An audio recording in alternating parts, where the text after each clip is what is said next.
Hey there, I'm Tucker and you're watching D&D Daily, where we release new D&D content every day.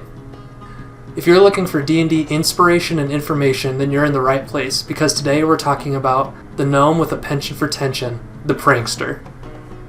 Alright, so the Prankster. If you want to play this character, there are two things you're going to have. First, you need to be a Rock Gnome, and second, you need to be an Arcane Trickster. And we'll talk about more about why those things are required later. The Prankster grew up in his town, and his childhood was honestly nothing special, except for one part. He was a comedian with a love for pranks. He loved making people laugh and loved doing it at their expense. One day, in his town, the Prankster played a really bad prank on the wrong guy. Probably the most powerful guy in town, the richest guy in town, and because of this, he got an unusually large bounty on his head. Because of this, now, the Prankster's on the run. He's out adventuring because that's the best place for him to keep playing pranks on people while not getting caught by this person chasing him. The Prankster's motivation in life is that he's always trying to play a funny prank while actively avoiding all the consequences of his pranks. The Prankster's personality is very much a goofball. He's silly, he doesn't care, he's not going to be serious. But he's also very mischievous, and while you might think that these two things together would make him kind of stupid, he's very clever. And he's very clever in finding out ways to do his pranks, and finding out good ideas for new pranks. However, the big drawback is that the Prankster is very foolish. He never knows when to call enough. He never knows when to not do a prank on somebody. So if you're trying to get somebody on your side, he'll piss them right off, and then they'll hate you forever. In combat, it's important to remember that the Prankster's main objective is to screw with people. So, he'll use his action and his bonus action to mage hand something into their pockets or mage hand something out of their pockets just to screw with people. And the party is not always exempt from these pranks.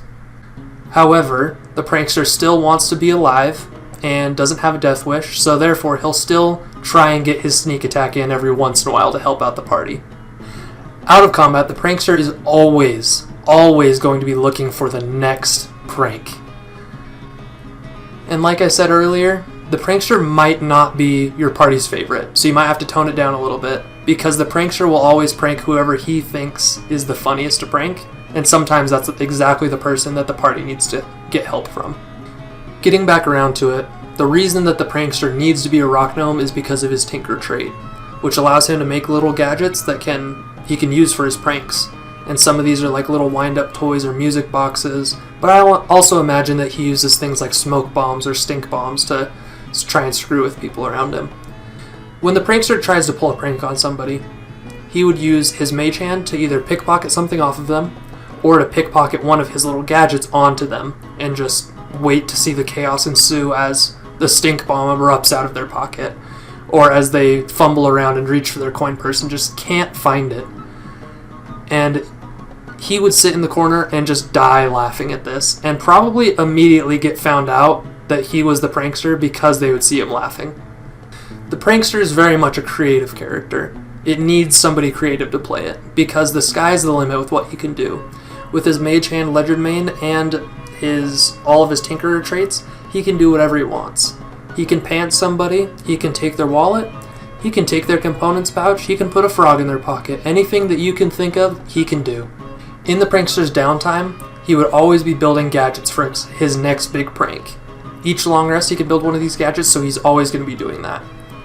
He would also be planning his next big pranks, selecting his targets, finding out what he thinks would be funny to do to them, and he would be doing these pranks in his downtime, much of the time at the party's expense.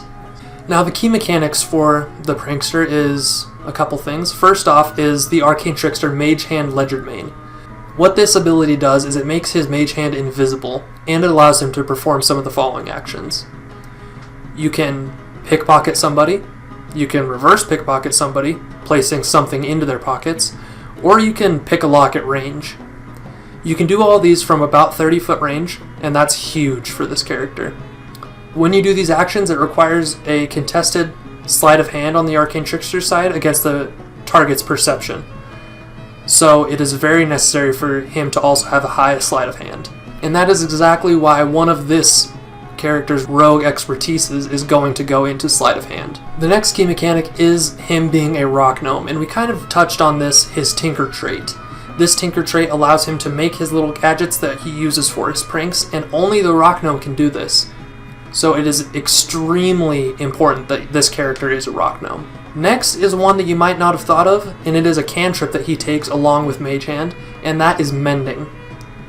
The reason that mending is so important to the prankster is that he has these toys, but they break. Mending is perfect so that he can repair them, so he can spend less of his downtime repairing and making his prank tools and more time on doing his pranks.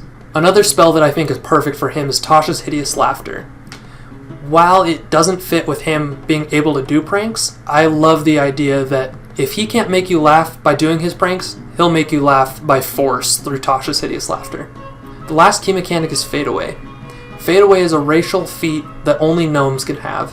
What it does is any time that he takes damage, he's able to essentially cast invisibility, so he can sneak away after he does his prank or after he gets hit in combat. This feat also gives him a +1 to either intelligence or dex, which is going to be absolutely crucial for this character. The weaknesses that the prankster shows are very surface level, very easy to see. First is he always gets himself into trouble, so he would need a party that is very willing to bail him out. Second, the prankster is very smart, but not very wise. He's very cunning and clever and can figure out how to do his pranks, but he's not always wise in picking which pranks are going to be the best for the party, or when enough is enough. This is going to get him into even more trouble, and is often going to cause rough situations not just for him, but for the entire party. The third weakness that the prankster shows is that he is not a direct combatant. Because a lot of his skills are aimed towards him pulling pranks, he's not the best in combat. That being said, he is still good in combat when he decides he needs to stab somebody instead of pulling a prank on them. As an NPC, I would use the prankster as comedic relief for your campaign. I see the prankster coming in, screwing with your party, pranking them in every way he can see, and then dipping. No conversation necessary. You can have him come in, throw a stink bomb at him and leave. You could have him come in while they're sleeping, draw a fake mustache on them and then leave. You could have him steal their money and just leave. And whether or not they catch him is up to their perception rolls. The other way I would run the prankster is essentially as a side mission character. He would ask the party to help him with a prank, and they can choose to do so or not. Whether it would be somebody they want to piss off or somebody that they want as their friend, he would offer them the chance to do a prank. And I think a fun twist on this would also be that after they help him pull the prank on that person, he double crosses them and ends up pulling a bigger prank on them all along. How would you use the prankster in one of your games? What would you do to make them better? Let us know in the comments below. You can also tell us what you thought of this episode by hitting the thumbs up or the thumbs down. Either way, it lets us know what you thought of this content. On the next episode of D&D Flavor Builds, we're going to be talking about the True Beastmaster, so make sure to hit the subscribe button because you're not going to want to miss it. Thanks!